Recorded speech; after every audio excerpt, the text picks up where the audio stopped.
This week on Christian World News, chased out of their churches and homes, slaughtered in the streets.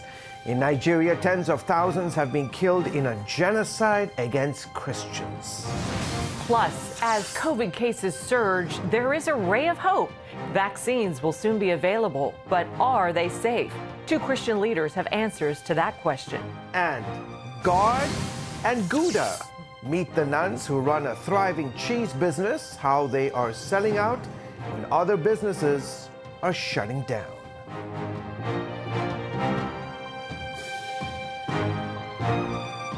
Hello, everyone. Welcome to this week's edition of Christian World News. I'm George Thomas. And I'm Wendy Griffith. Great to have you with us. Well, it's bloodletting on a massive scale. Radical Muslims are waging genocide against Christians across several African nations. Tens of thousands have been killed in Nigeria alone and millions driven from their homes. So what is being done to stop this savagery?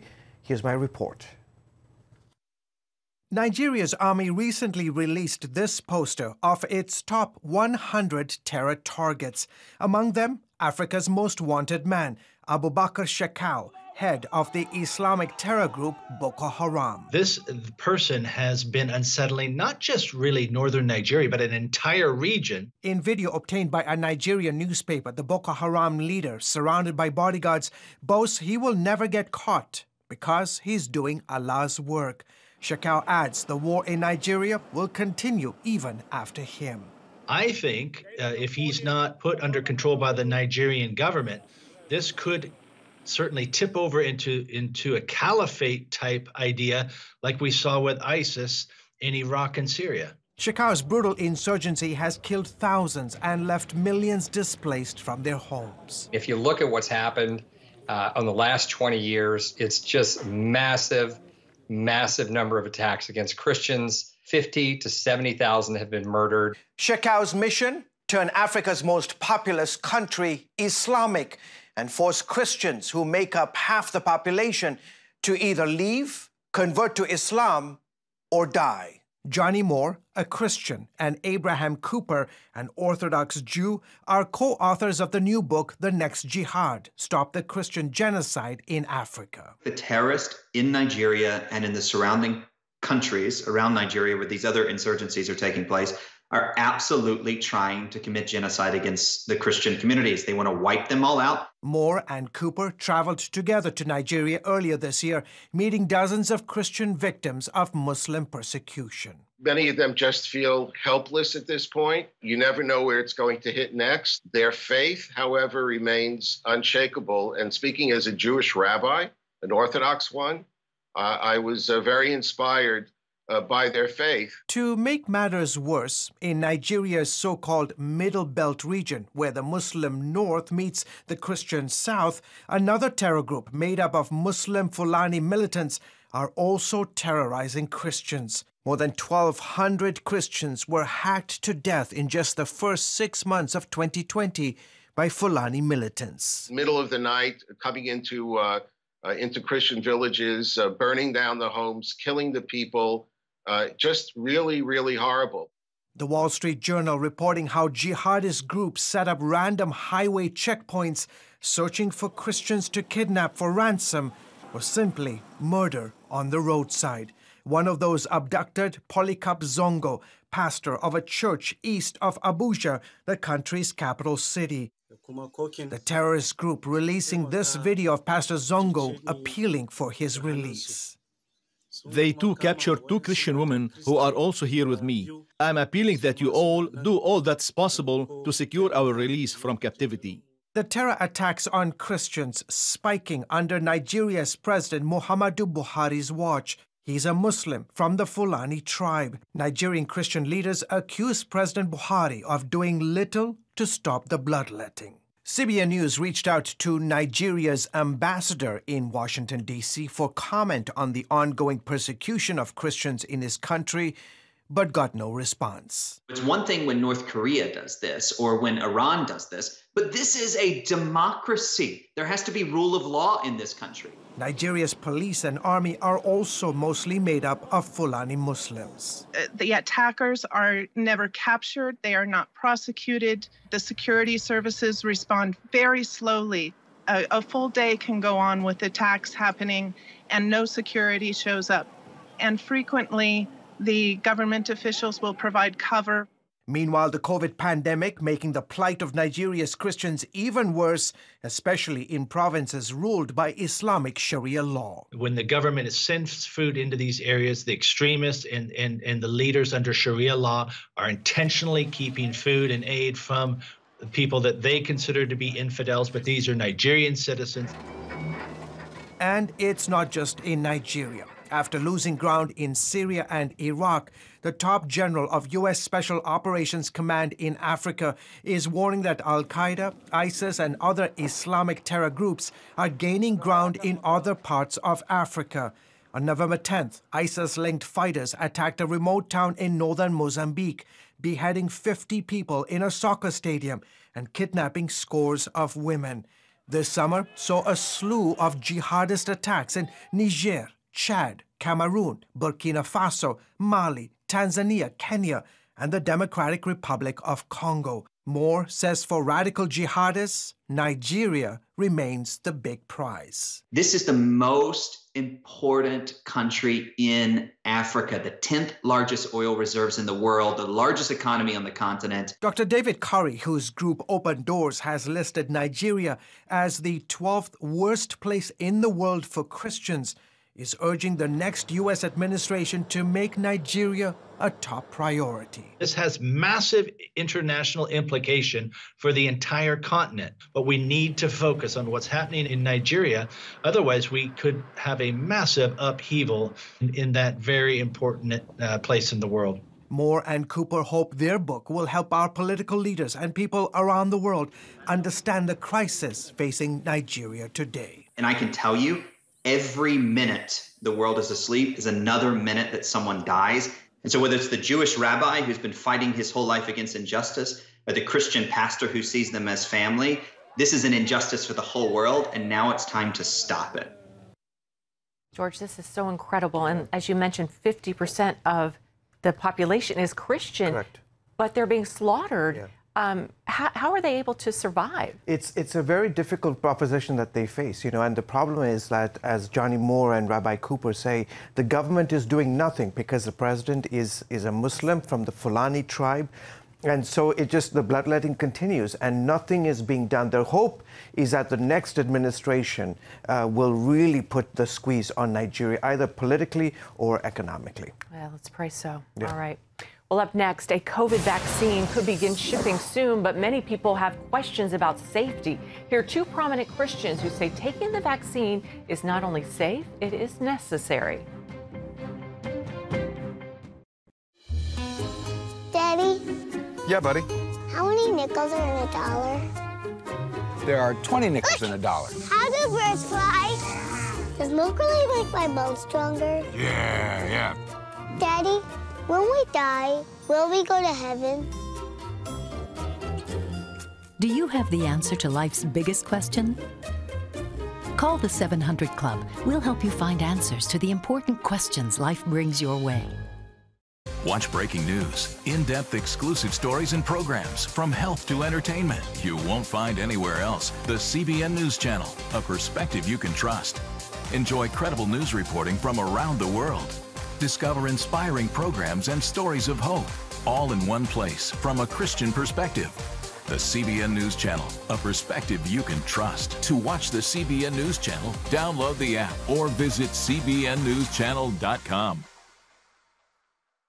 Hello, I'm Dr. David Perlmutter, board-certified neurologist and #1 New York Times bestselling author. Wouldn't it be great to boost your energy, eliminate brain fog, and even reverse brain disease? Well, you can, and I'm going to show you how, along with some of the world's most well-respected brain experts in this DVD, Protect Your Brain. Get Protect Your Brain, a free DVD only from the Christian Broadcasting Network. featuring experts on the cutting edge of neuroscience and brain health. No matter how many times you've failed in the past, you really can do this. In Protect Your Brain, you'll discover simple strategies to keep your brain young and healthy. Improve your memory. Discover the gut-brain connection. In Protect Your Brain. Get your free copy at cbn.com or call 1-800-700-7000. If you want to improve the quality of your life, get the DVD Protect Your Brain and get it today. Well, don't believe everything you see and hear on the internet. That's the message from two prominent Christian leaders speaking out against anti-vaccine messages online. Dr. Francis Collins and Reverend Russell Moore of the Southern Baptist Convention called on all Americans, particularly Christians, to get their COVID-19 vaccine as soon as possible. CBN's medical reporter Lori Johnson has the story. How do I know that something bad isn't going to happen to me or my family with the vaccine? What would you say to reassure those people?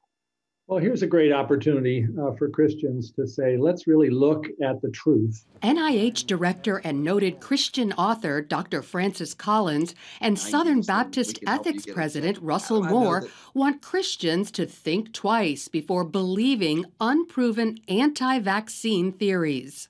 There's an awful lot of information floating around, particularly in social media, that frankly doesn't represent truth. It represents some certain degree of fear and anxiety and some just frank conspiracies that are pretty outrageous. For example, Collins, who led the effort to sequence human DNA, explained why the messenger RNA vaccines produced by Pfizer and Moderna do not alter a person's DNA. The RNA lives a very short time in your body. It is quickly degraded because RNA has a very short half-life. So there's no residual of what you've been injected with beyond probably a few hours. They said some rumors could be seen as jokes, except people believe them by refusing vaccines or putting lives at risk. And no metals that interact with 5G towers and implant to ways that people can know where you are and track you. No, and Bill Gates has not convinced us to put microchips into the syringes. I still think there are people who have heard that and think maybe it could be true. I really want to assure people these are wild, crazy ideas. Some vaccines, such as the ones made by AstraZeneca and Johnson & Johnson, use material derived from abortion, but it's not what you might think. There's a cell line, which was derived in 1972. A cell line that was derived from a pregnancy termination in Scandinavia, an elective abortion. That cell line has been used, it's called HEK293, in many, many areas of biotechnology. And while abortion is certainly an issue of life, so are vaccines. According to CDC statistics, COVID-19 contributes to a person's death each minute of the day in the United States. But if you have a life-saving intervention and there's no other alternative, that it is acceptable when we're talking about cell lines derived 50 years ago. There's no current use of human fetal tissue at all in any of these vaccines. In short, they advise Christians to get vaccinated. So if you're trying to size up benefits and risks, and if you believe that God gives us the opportunity to act as his agents to try to relieve suffering and death, then it seems like this is a pretty good balance. Other Christian and political leaders are putting forth pro-vaccine messages. Evangelist Beth Moore and former presidents Clinton, Bush, and Obama volunteered to not only get their COVID-19 vaccine as soon as possible, but to also do it on camera as a way to prove it's safe and encourage others to follow their lead. Lori Johnson, CBN News. Thank you, Lori. By the way, you can watch the entire webinar featuring Dr. Collins and Reverend Russell Moore by going to cbnnews.com. Wendy? The U.S. Supreme Court has ordered a lower court to re-examine California's restrictions on indoor religious services in areas hit hard by COVID-19. In light of the High Court's recent ruling that New York violated the First Amendment rights of churches and synagogues, critics say California's restrictions also are unconstitutional. Critics are ripping into that Supreme Court ruling curbing the New York governor's power to put COVID restrictions on worship services. However, religious leaders are celebrating the decision that upholds the First Amendment by supporting religious freedom. Paul Strand reports from the Supreme Court. In previous cases dealing with COVID and religious freedom, the court was letting government slap restrictions on places of worship. But now it appears Amy Coney Barrett has solidified a constitutionalist majority. In a 5-4 ruling, the justices declared, even in a pandemic, the Constitution cannot be put away and forgotten. The court ruled New York's tight restrictions on attendance at religious services strike at the very heart of the First Amendment's guarantee of religious liberty. Justice Neil Gorsuch railed against Governor Andrew Cuomo's rules that find so many secular activities essential and religious activities not so. Gorsuch wrote, "The governor is remarkably frank about this. In his judgment, laundry and liquor, travel and tools are all essential, while traditional religious exercises are not. That is exactly the kind of discrimination the First Amendment forbids." On Fox News, leading podcaster Allie Beth Stuckey commented, "What we saw in the case of Cuomo is that he was discriminating against these religious institutions in a way that he was not discriminating against secular institutions like bike shops and other places." First Amendment rights are much more powerful than the right for somebody to shop. Among those who disagreed with the ruling, Chief Justice John Roberts. In dissenting, Roberts wrote, "It is a significant matter to override determinations made by public health officials." The New York Times' Paul Krugman tweeted, "The first major decision from the Trump-packed court, and naturally, it will kill people." And Cuomo poo-pooed the ruling, saying he's already lightened the restrictions, at least for now. It's irrelevant from any practical impact. Evangelist Franklin Graham noted President Trump's influence in remaking the court and protecting religious freedom, tweeting, "I'm thankful for President Trump's appointment of 3 conservative SCOTUS justices who ruled in favor of churches and against government overreach in the state of New York." Now it'll be interesting to see if this new majority also sides with churches in California and New Jersey who are appealing to the court for relief from strict COVID restrictions. This ruling for churches and against New York's governor has given some relief to religious conservatives. They're worried a possible Biden administration could threaten their religious liberties on a number of fronts. They're a little more hopeful now that at least the U.S. Supreme Court will be on their side. Paul Strand, CBN News, reporting from the Supreme Court. Thanks, Paul. Coming up, saying prayers and making cheese. These Virginia nuns are probably best known for their fantastic Gouda cheese, but that's just a small part of what they do. We'll tell you all about it when we come back. Are you suffering from feeling tired or worn out during the day? Can you not turn off your brain at night? You are not alone. Hi, I'm Dr. Michael Bruce, the sleep doctor, and I've partnered with the Christian Broadcasting Network, and we're gonna bring you some unbelievable information that you can use tonight to get a better night's rest. Wake up to your best life. Call 1-800-700-7000 or go to cbn.com to get your free copy of Protect Your Sleep today. Nutrition, exercise, essential oils, weight loss, and more. It's Healthy Living with Lori Johnson. Talk about what's in this. Join CBN health reporter Lori Johnson to get the latest information from today's top health experts. This is fantastic. Find out what you need to know to live a healthier life. Watch Healthy Living, Tuesday night at 9:30. Woohoo! Hi, Superbook fans. Here's something else you'll love. Whoa! It's the new Superbook Bible app. It's packed with games, activities, and Superbook episodes that you can watch for free. Oh, no! There's trivia, a fun daily devotional, and answers to your Bible questions. Plus, an easy-to-understand Bible the whole family will enjoy. You can even create your own Superbook character. Ta-da! Whoa! No spur falls, man. Sorry, pardon me. Sorry, excuse me. Ouch! Are you getting this? Earn super points to win daily prizes, too. And so much more! Time to get back to my adventures. See you soon. It's the new Superbook Bible app. Free downloads on iTunes, Google Play, and Amazon. Folks, welcome back to Christian World News. A few years ago, we introduced you to a group of nuns who do two things very well: pray and make Gouda cheese. I absolutely love the story. Well, in 2020, they are still at it. And as Heather Sells shows us, they have a special burden to pray for those serving and suffering in this pandemic. This is the heart of this cloistered Trappist nun community, gathering for worship and prayer 7 times a day, starting at 3:15 in the morning. And this is the Cheese Barn, where the 12 sisters at Our Lady of the Angels make close to 20,000 pounds of Gouda every year. Most of their $250,000 business is mail order, although some local shops drive out monthly for the cheese their customers crave.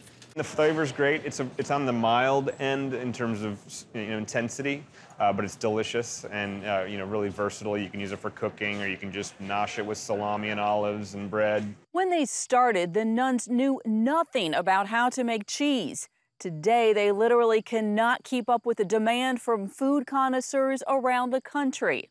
It sort of sells itself. People get it as a gift. And they call and they say, could I order some of this cheese? Sister Barbara is one of the original 6 who was sent by a large monastery in Massachusetts to start anew on this gorgeous piece of land near Charlottesville, Virginia. The goal: follow the centuries-old rules of St. Benedict by building a life based on prayer and engage in manual labor to support themselves. Happily for the sisters, the property they bought already featured a cheese-making facility. We were so naive. We thought it'd be so simple. You have some of this equipment here, and you just get some milk and a few lessons and just make some cheese. But the sisters persevered, and they got it right, really right. They allot 30-some days a year to make the Gouda, and everyone pitches in. Sister Maria is the designated cheese cook. She must manipulate some 6,000 pounds of pasteurized milk with a little culture and rennet into several hundred wheels of cheese. It looks easy, but like any good recipe, it's all about precision. Getting the correct temperature, cutting the curds at just the right moment, heating them, then draining the whey, and finally pressing the cheese. Over the years, the sisters have not only perfected their technique, they have never bungled a batch. That's almost unheard of. The sisters say prayer is a big part of their work, from making the cheese to sending it out. While I'm doing it, I'm really praying for the people who are gonna eat that cheese. I mean, I know every family, every person have problems. For every 5 cheese orders that come in the mail, at least 1, maybe out of every 4, 1 will have a request for prayers. Prayer is also the reason the nuns say they won't grow their business. People will come in and say, well, you sold out last year, so you're going to make more next year, aren't you? What is happening here? A seeking after the Lord that is visibly discernible. It's fun to see the nuns, and they're so, kind and calm and mellow. It sort of slows you down a little bit. When they're not in the chapel or making the cheese, the nuns do admit to eating it, often. And there is a preferred method. You toast a piece of bread so that the bread is kind of crispy. And then you put a couple thin slices of cheese on, put it in the microwave for 25 seconds. Flash forward to 2020, and the sisters say the pandemic has made them even more conscious of the need to pray. They're especially mindful of healthcare workers and those who have lost a loved one.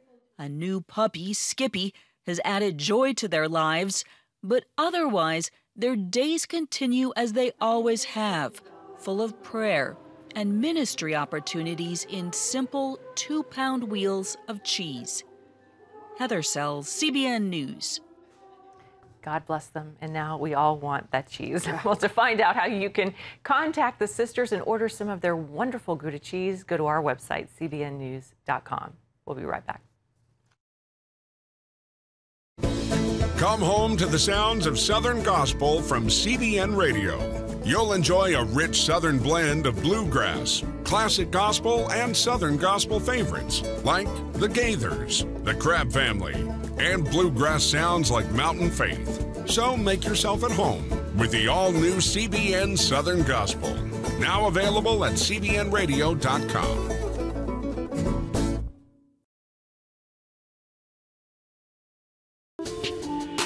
It's about the competition. I kind of put that pressure on myself, and I think people had expectations. It's about overcoming. We use this phrase all the time, keep chopping, keep practicing hard. It's about going the distance. You know, I think as a father, it's my job, you know, to lead. Just be the best husband and father I can be. Watch Going the Distance with Sean Brown Saturday night at 7:30 on the CBN News Channel. Life. It's meant to be lived fully. Jesus said it. I came to give you life. Life to the fullest. Life in your family. Life in your finances. Life in your body, mind, and spirit. Life in your everyday.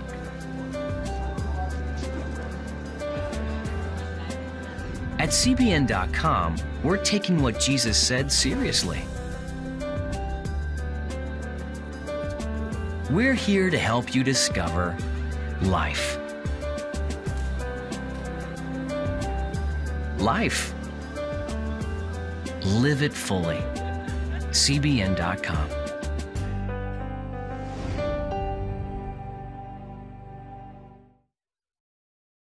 Devastating floods submerged an entire province in the northern Philippines recently, trapping some residents on their rooftops for days. The floods also swept away their crops and livestock as Lucille Talusan reports Operation Blessing rushed in to provide relief and comfort. Josephine Buendia tells CBN News how flooding kept her family and others on their rooftop for 4 days. It was very frightening.